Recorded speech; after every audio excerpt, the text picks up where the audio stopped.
Impact and chill. Hey, bro, I got this little mood light going on right here. I had my ring light turned up a little bit bright, and You now do. I just turned it down a bit, man. I got the little nice little tone here.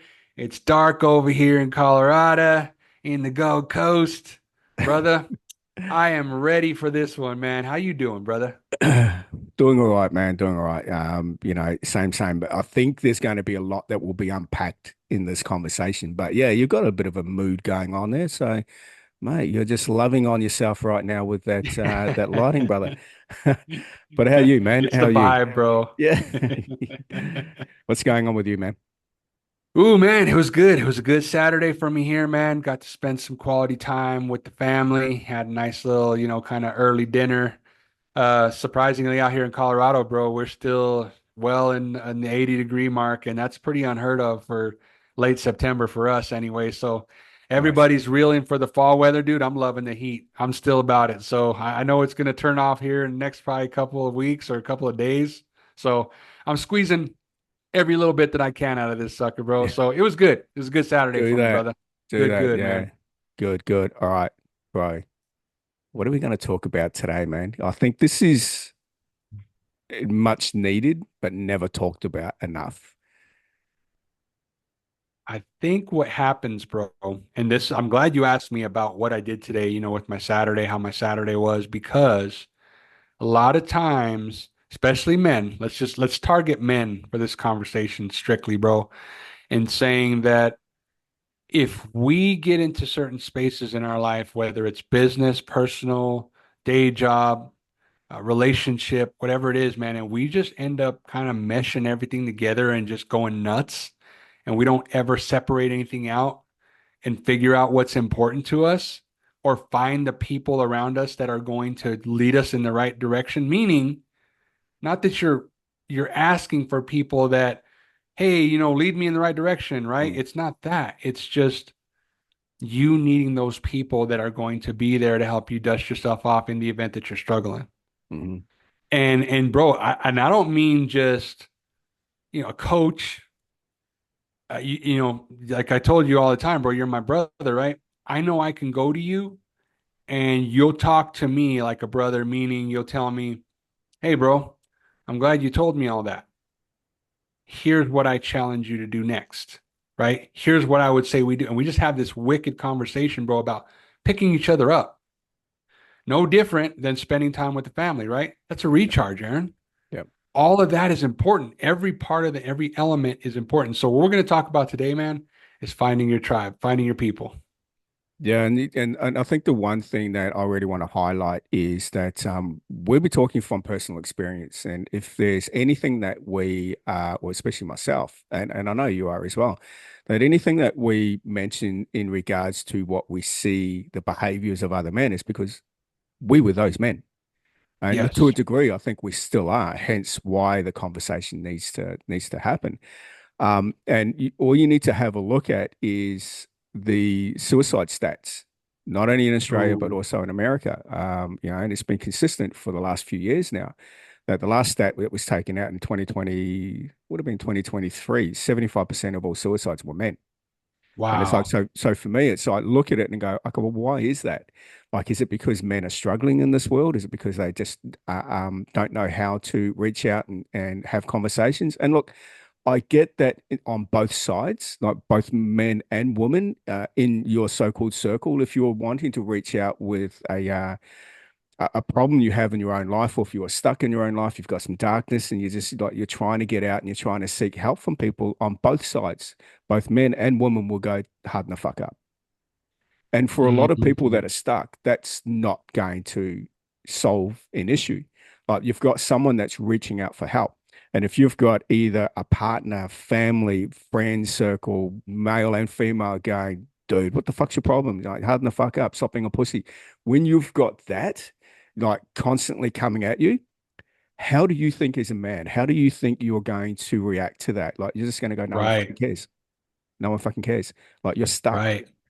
And it's like a constant kick to the balls from life, and everywhere you turn, you're constantly getting a kick to the balls.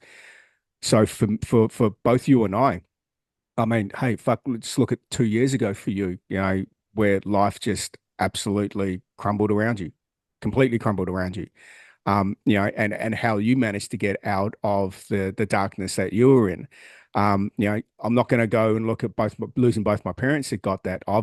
Some of the decisions I've made have got me into some really fucking shitty situations, Yeah. which I haven't been able to. I kind of sit there and go, how the fuck am I going to get out of this?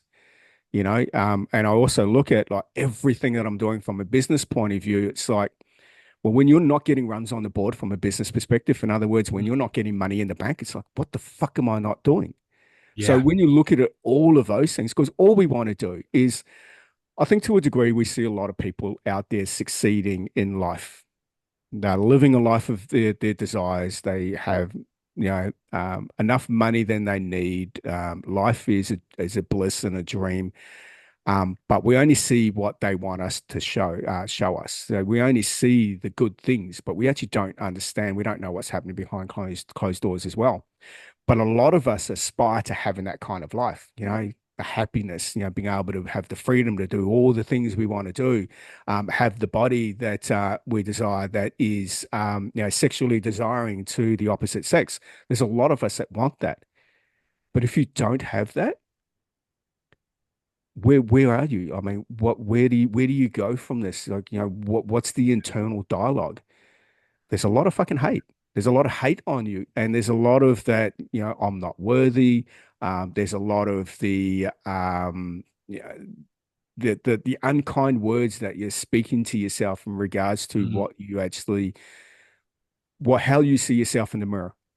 I think is Yes. probably what I want to get to. So, yeah, I really want to touch on that. It's so fucking vital, especially for men. Not only is it vital to be able to feel comfortable to open up and talk about your issues and talk about the problems that you've got, but it's also so very vital that you've got a brother in your corner, like my brother from another mother, another John, like having someone in your corner to go, man, I hear you, I empathize with you.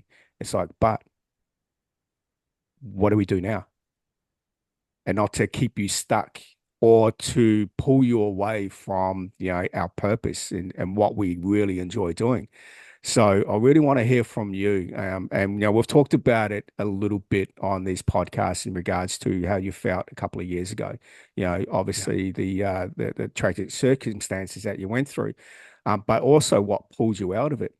But I really want to kind of, yeah, touch on that a little bit, but also want you to bring into today's kind of dialogue, like that internal dialogue. Is it different? Is it the same? Like, yeah, what was the difference in 2020, 2022 to True. where you are now in Yeah. 2024?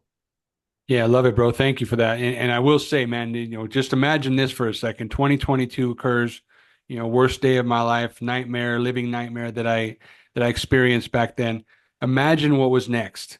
Meaning, right? I told you, and I've shared this plenty of times, but I went dark for 4 months, didn't talk to nobody, didn't want to hear from nobody, and I still had Aaron, my brother over there, reaching out in my DMs, going, "Hey, brother, I'm here for you." And that's all he would say. He wouldn't try to elaborate. He wouldn't do anything else. I'm here for you. And I would just close it down. Didn't want to hear from nobody, didn't want to talk to nobody. So imagine when I came out of the darkness and I said, this is it. This is it. The brothers that I believe that I want to reach out to for help. Imagine if the conversation goes different, Aaron. Mm, mm, Imagine if that conversation goes different, where my head already being very vulnerable and very hurt and painful and scarred for life. Imagine, and again, you don't blame them, right? You don't blame, yeah, you don't say, oh, it's because of you why I acted this way. That's not what I mean. yeah. What I'm Also, saying is that it's sorry to that internal dialogue, yeah, and sorry to right? jump in there a little bit as well, because you're already in that dark place where, mate, you just didn't want to take another breath. I Yeah. mean that's the space that you're in, and that's the space where a lot of men get to. Yes. Some obviously take the action. So what was that like initial moment for you when you're like, I can't fucking do this anymore? It Like, just felt, Aaron, bro, it just, what it felt like, dude, is it just didn't feel like me. I had, prior to losing my boy, had I was already on a journey of, self-development, personal development, just, reading positive books, listening to positive coaches. I was already seeking that out. And I was then teaching Jaden that. I was just helping him learn and understand. I was shaping a phenomenal young man. So he was kind of my first, if you whether student, if you know what I'm saying, he Mm, was that mm. student for me. And so I was constant, everything I would learn, I would just throw on to him. And and whether he wanted it or not, right? I mean, sometimes he's like, "Yeah, man, with positivity, you're getting me too much, right?" The But dad, yeah, as we but do. yeah, but it was Yeah. it was I was already on that journey, Aaron. And so, you know, losing him and then going dark and not giving a fuck, right? It didn't feel like me. So that's what got me. I mean, it was 4 months that Mm, I stood in that space, that I took that time to just be in a dark, just in the dark, right? And then when I just couldn't take it anymore, that was just me, Aaron. It was going, you know what? This next set of decisions is going to shape if I'm just going to start losing my hair and my teeth and, getting bad skin and just drink myself and become an alcoholic and be a victim, or am I going to try to claw my way out of this thing? I can't yeah. do it by myself. And prior to that, like there was don't give a fuck moment. Like you don't fucking Yes. care.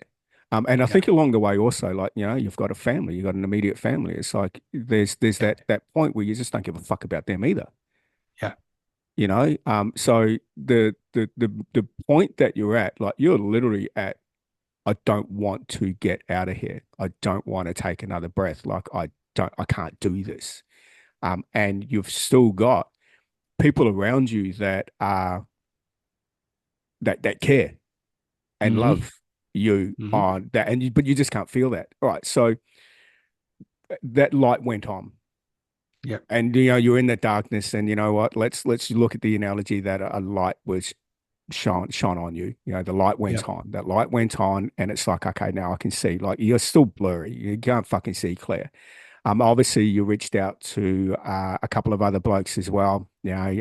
Lonnie and Antonio, myself, and Yeah. we started having some really good conversations. And I think for me, and I'm going to be talking my personal experience when you first reached out, it's like the one thing that I could do for you is not, well, two things actually. The first thing is that just to be there and just to listen, and have some patience. And the patience side of Wow, it bro. was for me just to let you talk, whatever it is, even if you didn't talk, just to go, yeah, man, I'm here for you. And you know what? Just Yeah. being there for you is not an expectation for someone to constantly have something to say. Because, mate, you don't have anything to say. You're dark. Like you're Yeah. fucking dark. You have no emotion. And when Hmm. you have no emotion, it's like you just don't want to talk. And that's all cool. That's cool. And that was actually probably for the first, few times, the first few weeks, if Oh I yeah. recall. Yeah. Yeah. And then Hmm. all of a sudden you started having, started opening up. You started talking about your emotions, and you started talking about the thought process that was going on in your head. And then the really cool thing is that a lot of anger came up, and then you started progressing from there. Now, fucking awesome. When the anger comes in, it's like, all right, now we're moving. So it's like, yeah, Yeah. now we're moving. Yeah. All right. And then obviously, a lot of things happened in the last year. You started progressing really well. You started finding your feet again. So I want to talk about today. Based on where you were 2 years ago, you know what's Mhm. coming up at the end of this month. All right. Now, let's not forget that as well. So the memory's going Yeah. to again be imprinted in your mind. So Yeah. let's we're going to go deep here. I'm going to peel back this onion. Like, Let's so do it. your thought process now, how are you, John, today compared to where you were a year ago? Let's go Oh 2 years. man. I'm going to go year. I'm not going to go 2 years ago because that's a really dark place. So Okay. are you the same?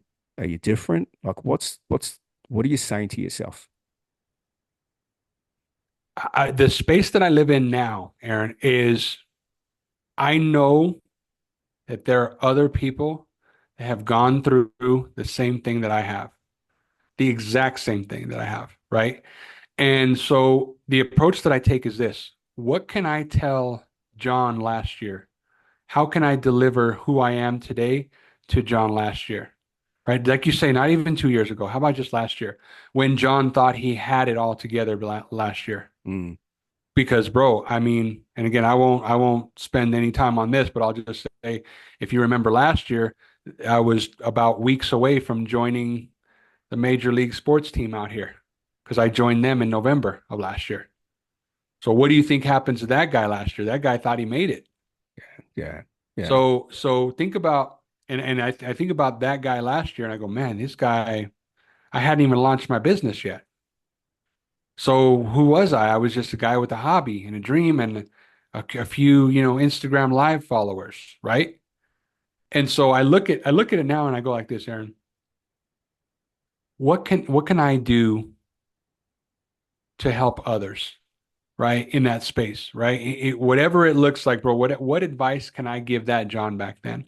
And the reason why I use myself, bro, is because to your point, right? You just said this. You said, I just wanted to be patient and I wanted to listen.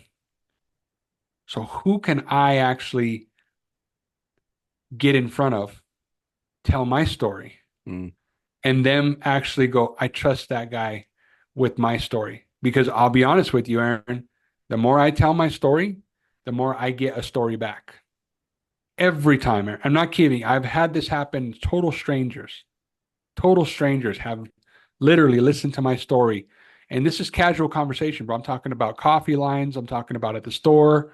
It's usually, hey, I'm sorry for your loss. I also lost somebody. Bro, that's huge. When you can break down that first, like you say, you called it an onion, peeling back the onion.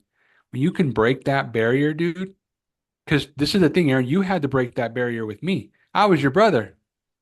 And I still had to be broken. Yeah.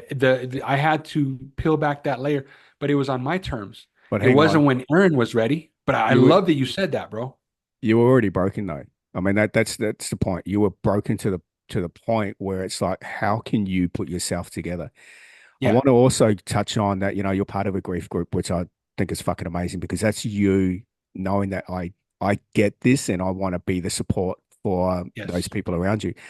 Now, when you hear these other stories, what goes through your mind? What goes through your head? Ooh, bro, let me tell you, bro. Your heart breaks every Thursday, bro. My heart breaks for these people. And I sit there and I cry and I cry and I cry Now, because they're love stories, dude. yeah, They're love stories is what it is, Aaron. are you crying for them or are you crying for you? Me. Yeah, yeah. I put myself in every single one of their stories, dude. It's insane. And I don't mean insane in a bad way. I mean, it's if I could turn this light all the way up, dude, it's this light that you get, right?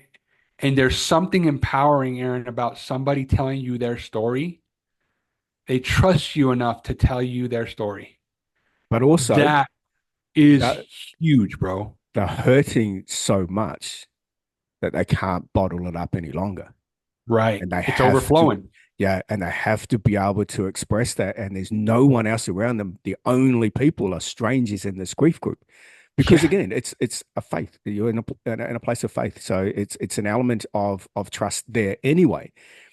So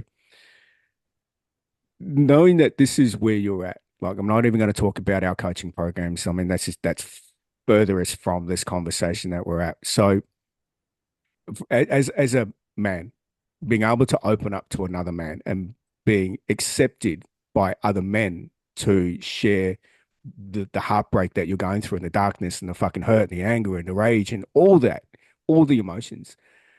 So for you, where like I want to ask a question about today because obviously we want to sort of look in the present terms, like how much anger, how much rage, how much sadness is still in your heart. Bro, I'll be honest with you, Aaron. That doesn't ever go away, dude. That I don't believe will ever go away. Now, what happens is it becomes a superpower. That's what ends up happening to is what has happened to me. Is it's a superpower, meaning I know how to control those emotions. Doesn't mean they don't sneak up on me, Mm. right? But what I don't let them do is destroy me in the moment. Do I have moments? Hell yeah, I mean we all do, right? Especially if you're going through, which again, I guarantee you, everybody listening to this has a story. You have a story. Tell me you don't have a story, mm, mm. right? Everybody, your life is not perfect. Nobody's is. Everybody, all we all go through pain. The truth is, though, is that the reason why, Aaron, you just gave that stat of 75% of men that take their own lives, bro. The problem is that there's no one to go to talk about it with. Hence you Yep. overflow, and then you overflow, and guess what, you even overflow even more, and then you sleep and you're overflowing then too, and there's nobody there to help you at Mm, least shut the valve off mm. and stop Well, overflowing. I think also that we feel there's no one there to help. Maybe there is. Right, Maybe there is, but we're in right, such a space that we just cannot express. So there's right. that suppression and that repression of emotion and sadness and hurt and loss. Big time, So big time.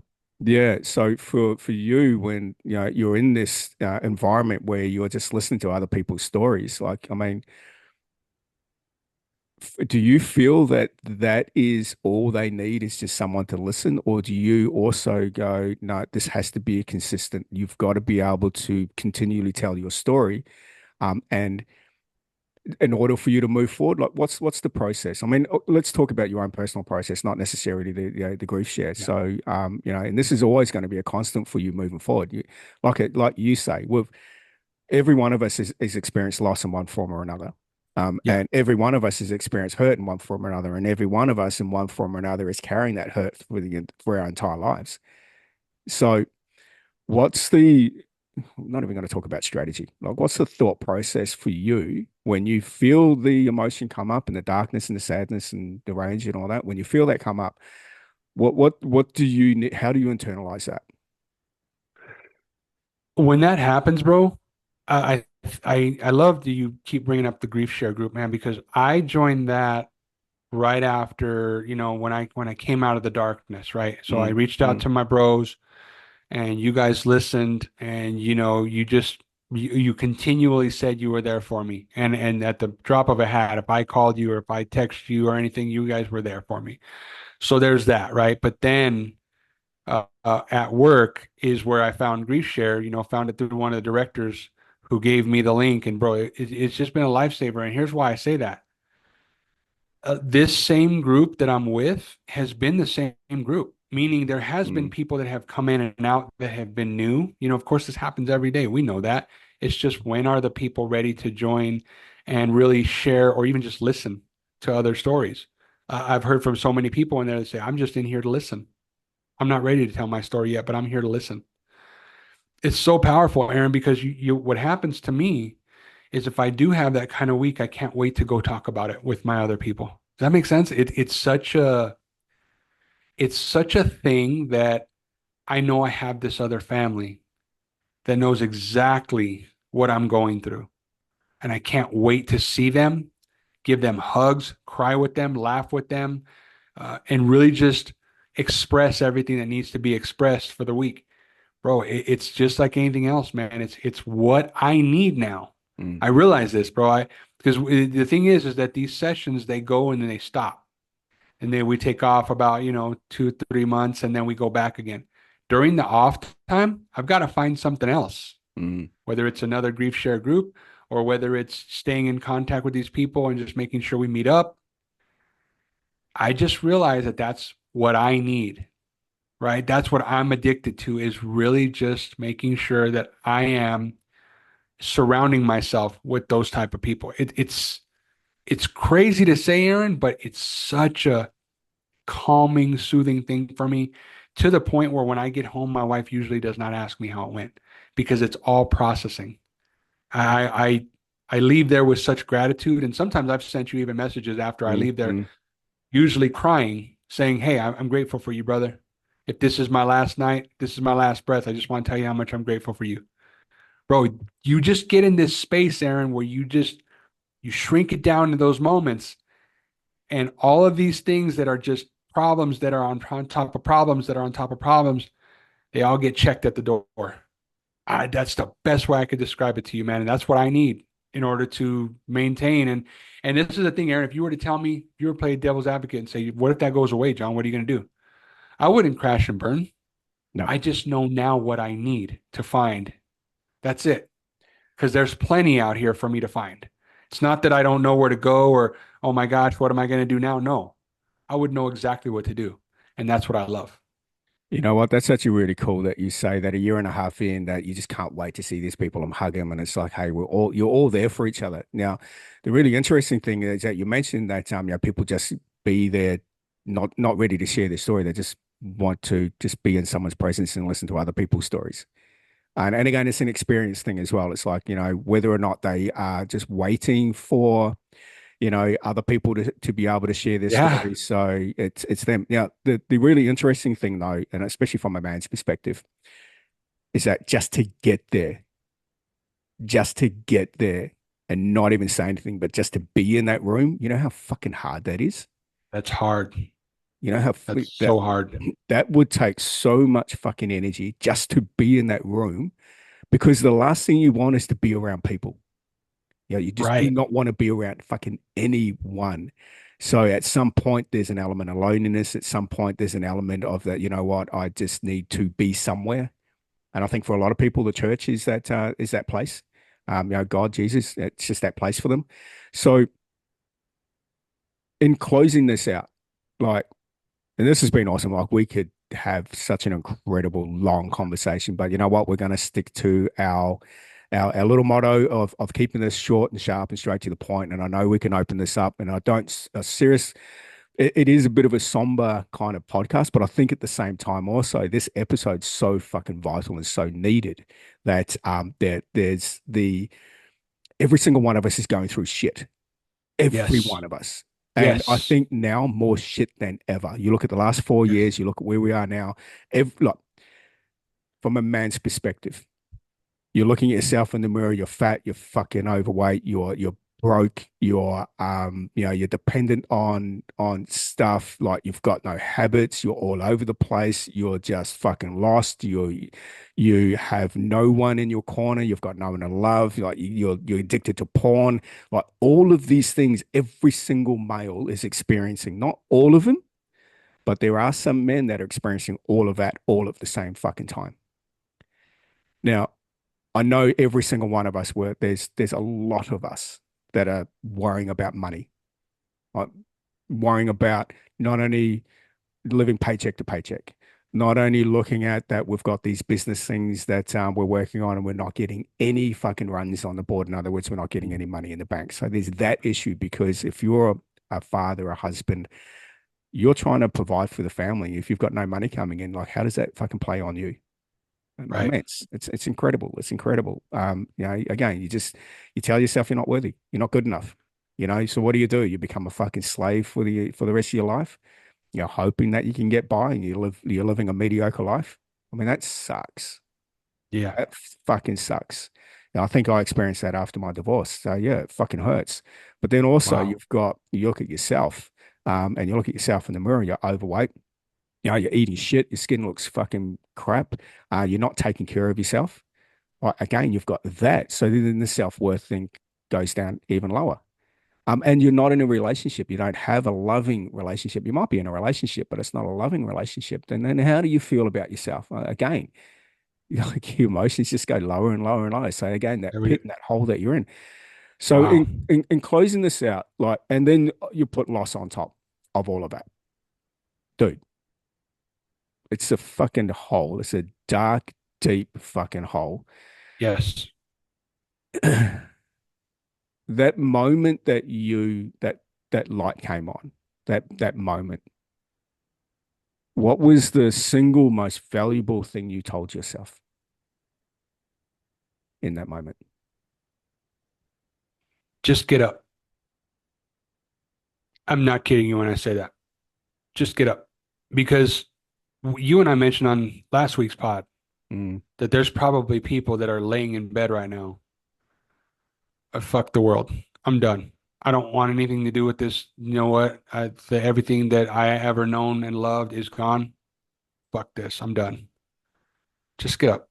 And the thing is, Aaron, that has stuck with me during this whole journey, this whole time of healing, growing, personal development, everything, coaching is me relying on myself at least to just get up. Mm, And that can be taken in a lot of ways, Aaron. It doesn't have to be just bed, right? But, what if I'm on my way? What if I'm getting ready and I don't feel like going to the gym? Just get up. Come on. Go get that pain out of the way. Yeah, you have this to do, that to do. And bro, it's just that's what it's been. It's this whole time in that moment, just get up. And imagine this, Aaron. Imagine every Thursday I have to go to this grief share group. Well, excuse me, let me say that different. I get to go to this grief share group, right? And getting there, like you say, hardest thing to do because you don't know what's going to come up. You don't know when it's going to come up. You don't know how it's going to hit you. Imagine going in there, experiencing something new every week, thinking you've seen it all and heard it all, and yet you haven't. And imagine leaning into that pain. That's more pain when I leave. mm, So I'm going there for pain, but I flip it into a love story. It's a love story, right? And bro, no different than back then. Just get up, just move. Can you just move for me? Let's see what happens. If you still don't feel like it, hey, we moved. Because that's the thing, Aaron. It now becomes giving myself grace in every moment. And I'm not saying giving myself a day off or excuses or anything. No, I mean, we moved. Is that enough? Yeah, it's enough because what did we move into? What did we get accomplished that day? What did we do that day that absolutely laid an impact on this world mm. or on somebody? And even the same thing, bro, is like you say with this, you mentioned this, and I don't want to do this in this here, but you mentioned the 75 hard program is talking to a complete stranger. Can you imagine having a full-on conversation with a stranger and it turns into them telling you a beautiful love story because you were vulnerable to them? Can you imagine that? And then all of a Yeah. sudden, guess what? Hey, so funny that you say that. I go to that church. Oh, hey, you know what? That's awesome. Have you ever heard, bro? And I think that's what it is, Aaron. That's my motto now is to just move or just get up. And even though I know it's going to be the hardest thing I have to do for the day is going and listening to painful stories, Yeah. just get up. Just get up. Let's go. And bro, I honestly, as we wrap this up, that's what I would tell, anybody that is in front of me that was stuck. Just get up. Can you do me a favor? And it would be me, my vision on this is somebody sitting on the floor and me reaching my hand out. Come on, just get up. Yeah. Beautiful. Beautiful. So that's Right. that's it, man. Right. That's it. This was a deep one. This is a deep one. There were a lot of emotions that were coming through like this whole thing. And I know that hey, if listened to this all the way through and you're at this point now, I want to hear your story. Like let's hear your story. This is a safe space for you to share with John and I, what you're currently going through. So thank you for listening, John. Appreciate you, brother. Thank you, man. Yeah, I love you too, brother. And as always, thank you guys so much for letting us be a part of your journey. And like Aaron said, just drop them in the comments. Let us know. Hey, we both have these painful stories. We're not saying we're experts by any means, but you know what? We're here to listen. So if that's all you need, we got you. So thank you, brother. Appreciate you guys. Love you, man. Love you guys. Thanks.